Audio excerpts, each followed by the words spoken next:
Is this sort of double talk in the way that you see it? We're trying to engage new lines of communication, but we don't have a lot of good things to say to Beijing, do we? Actually, I think it's very constructive for Secretary Blinken to kind of lay out our concerns and talk about the consequences of not dealing with those concerns. My hope is that the CCP, the Chinese Communist Party, knowing how weak their economy is right now and knowing the need to constructively engage with the rest of the world, including the United States, would change course and avoid the economic aggression and military aggression that has marked some of its past behavior. That's my hope.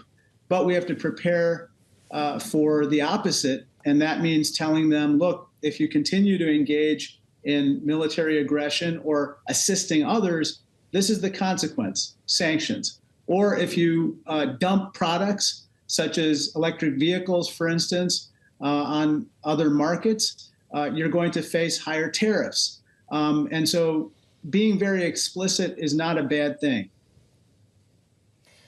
Well, Congressman, explicit in some things, sure, like the idea that the administration is not trying to pursue a decoupling from the Chinese economy. But how difficult is it to square? We don't want to decouple, but we will put in place export controls so that you can't develop certain sectors of technology. We will try to force a Chinese-owned company to divest its U.S. arm in TikTok, whether or not China would really like to go along with it. Is that not sending conflicting signals, sir?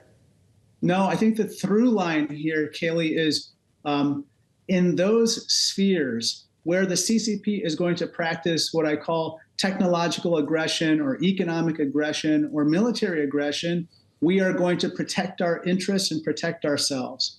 But in those places where there's constructive engagement, or they, better yet, reduce their aggression, then we will engage and we will not adopt countermeasures that we might otherwise adopt. So I think that is really the theme here, which is if you practice aggression, we will take steps to counter them. But if you don't, or if you reduce that aggression, then I think the rest of the world will engage with you. Well, we're further complicating matters with this new piece of legislation that you helped to get through Congress and the president just signed that calls for a divestiture or outright ban of TikTok. And the CEO of TikTok had this to say about the legislation that would force ByteDance to go through with this deal. Let's listen to what he said, and we'll have you respond. Make no mistake, this is a ban on TikTok and a ban on you and your voice. We are confident and we will keep fighting for your rights in the courts. The facts and the Constitution are on our side, and we expect to prevail again. They're about to unleash a lot of money on lawyers here, Congressman. As he just said, we'll see you in court. And we know that they unleashed an enormous amount of money and a lot of effort in a lobbying campaign against this bill. They actually had it shut down for a while. Now that it's law, what happens next? Well, first of all, you saw the results of their millions and millions of dollars of lobbying and advertisements, which was it backfired. They lost complete credibility on Capitol Hill. That very CEO that you just featured a moment ago made misrepresentation after misrepresentation with regard to TikTok, its relationship to ByteDance and the CCP. And as a consequence, no one really believed anything that he said. And that's why you had 360 votes in favor of our package and this piece of legislation. I think going forward, I think they're going to continue with their description of this as being somehow a ban when it's really not. It's regulation. It's akin to calling a speed limit a driving ban. No, it's the condition under which a company is allowed to operate in the United States. And here the condition is you can't be owned or controlled by a foreign adversary. And as you know, there are foreign ownership limits that apply to radio stations, newspapers, TV stations. And we are just merely applying that principle and updating it for the 21st century to social media. I don't know how ByteDance is going to proceed. I hope that they are constructive and that they use this time to sell TikTok, monetize their investment, and allow the platform to continue operating under new management. Mm-hmm. Well, Congressman, what should other Chinese companies or just foreign adversary-owned companies be thinking while ByteDance is doing this work? I'm thinking of Temu, for example, or others. Could you see similar concerns with those kind of applications in the U.S. that could be subject to something similar? I just wonder what future platforms should be thinking when they see what Congress has just done. Well, remember, this particular law applies to social media platforms, not so much e-commerce sites like Temu or some other like Alibaba or something like that. This applies to social media sites. So the president will have the authority to investigate and make a determination with regard to any other social media sites that might be similar in nature or kind to TikTok.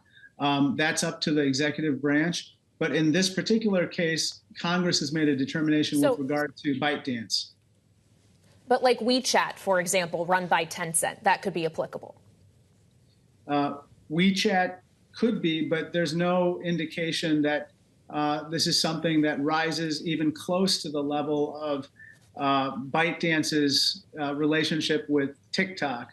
And certainly not, it's not as nearly influential or pervasive as TikTok. Seems like we can cut to the chase here, Congressman, because this would also require approval from Beijing, correct? For ByteDance to spin off TikTok.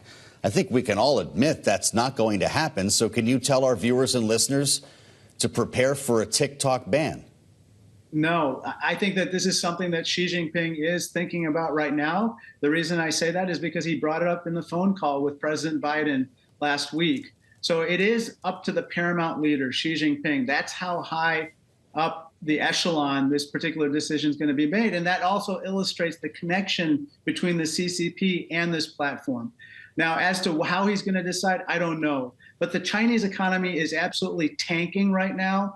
He's actively courting foreign investment to shore it up. So the question for him is, does he send the message to foreign investors that he's trying to court that he has the potential to zero out their investments and basically deny them the ability to monetize their success and investments in China? Or does he allow ByteDance to sell TikTok? I hope that he makes the right move. Congressman, we just have a minute left with you, but do you also expect we could see a retaliatory move from Xi Jinping and the CCP? And if so, what kind of companies would they go after?